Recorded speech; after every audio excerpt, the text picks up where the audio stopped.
Muito obrigado, senador Paulo Paim. Não sei se sou merecedor das palavras que Vossa Excelência dirige à minha pessoa, mas devo dizer que me esforço para bem representar o povo do Acre, do Brasil, aqui no Senado Federal.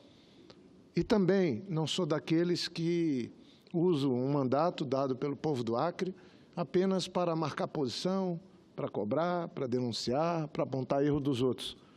Eu acho que todos nós devemos fazer isso, fiscalizar, atuar, cobrar, defender os interesses da sociedade, defender as minorias, ter a coragem de defender o direito das minorias, mas, essencialmente, especialmente nesse momento que o Brasil vive uma espécie de todos contra todos, saber ficar do lado certo da história.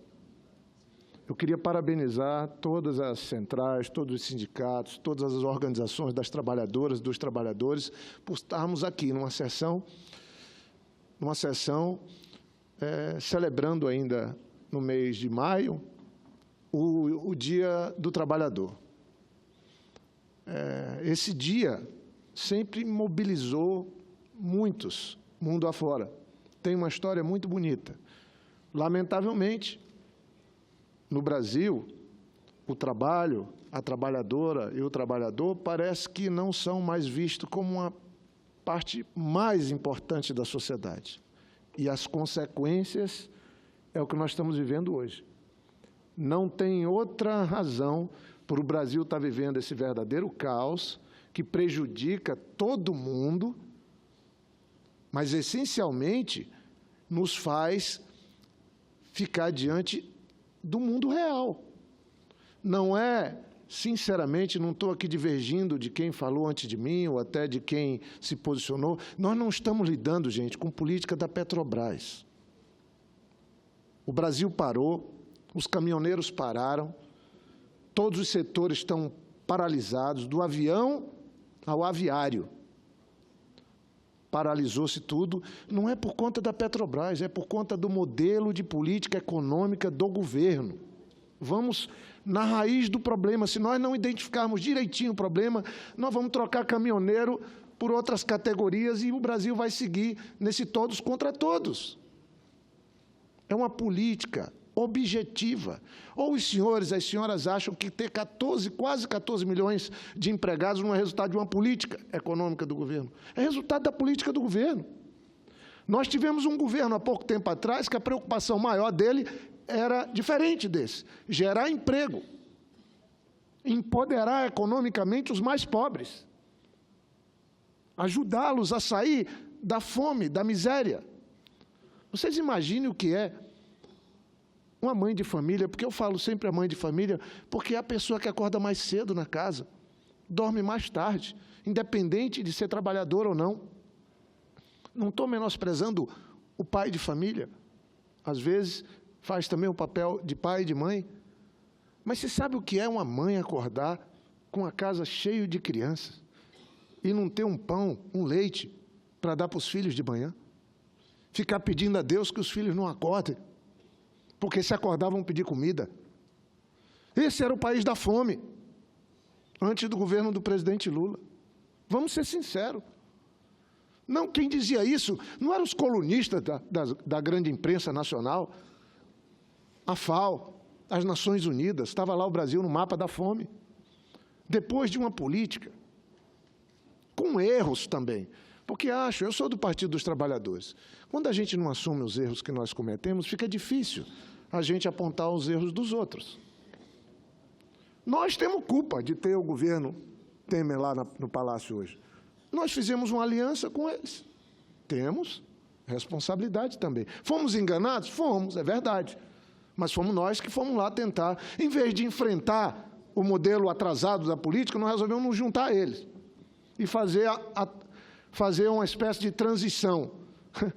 Erramos tanto que eles falaram, bem, como nós já estamos mandando no governo mesmo, por que a gente não assume? E tiraram, com um golpe de Estado, com um golpe parlamentar, dado aqui nesse espaço a presidente Dilma, que tinha sido legitimamente eleita.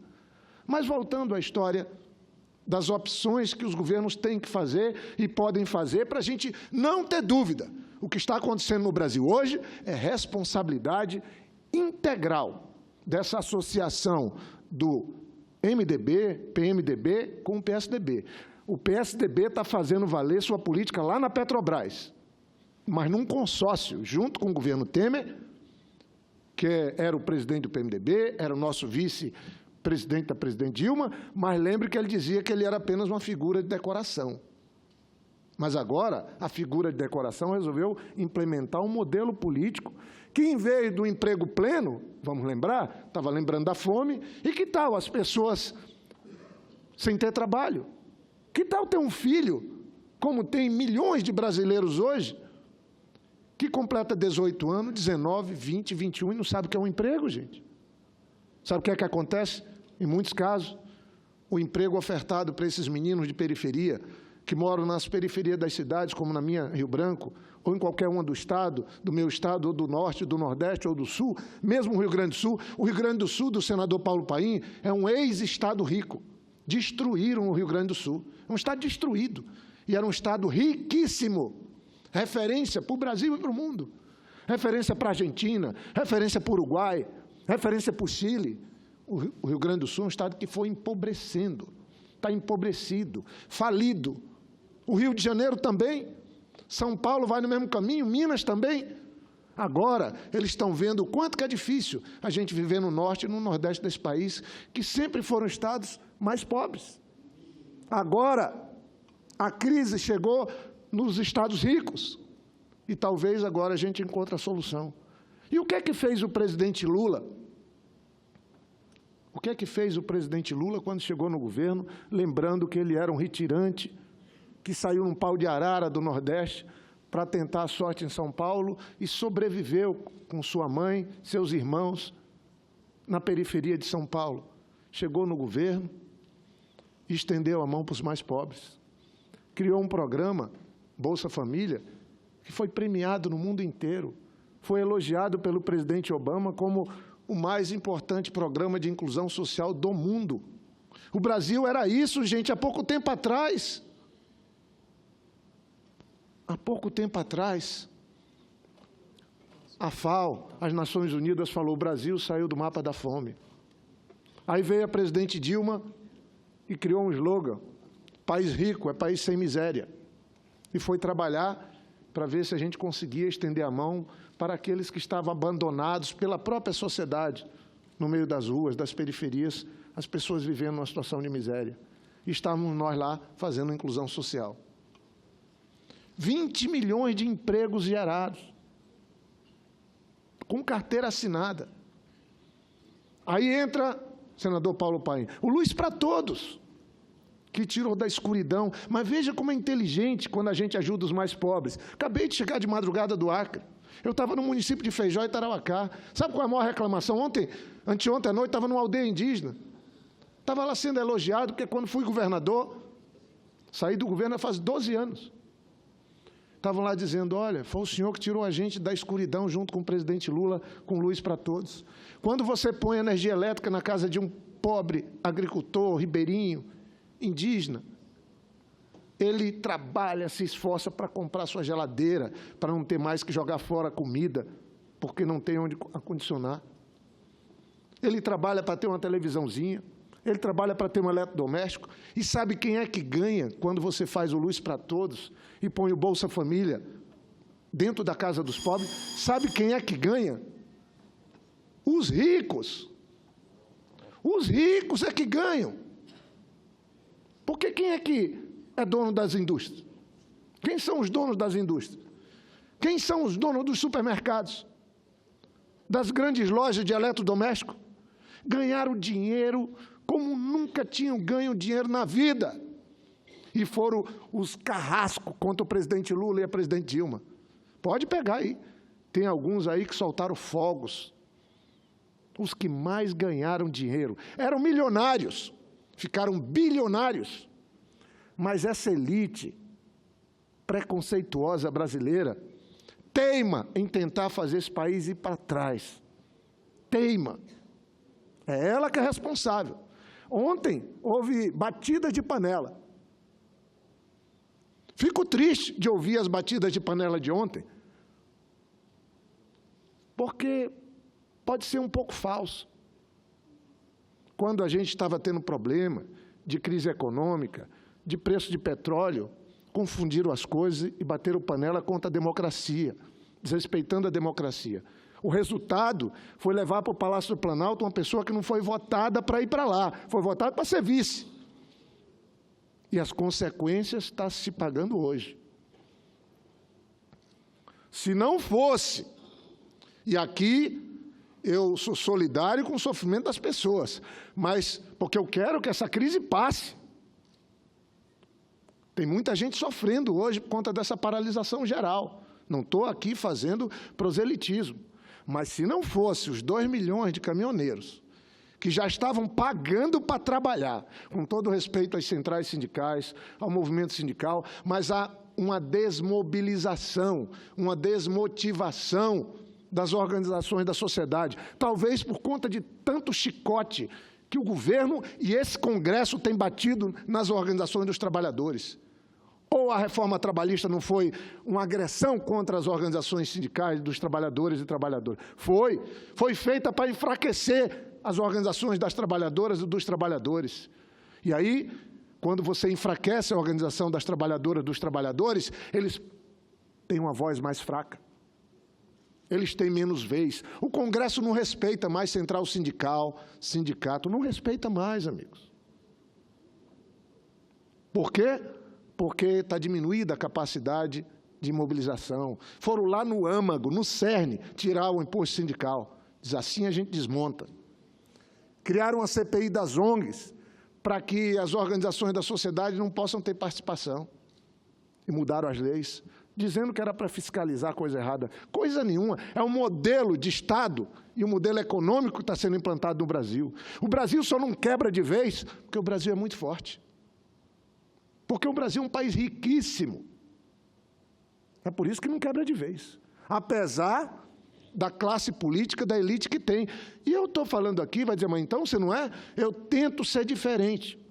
Eu assumo os erros que a gente comete.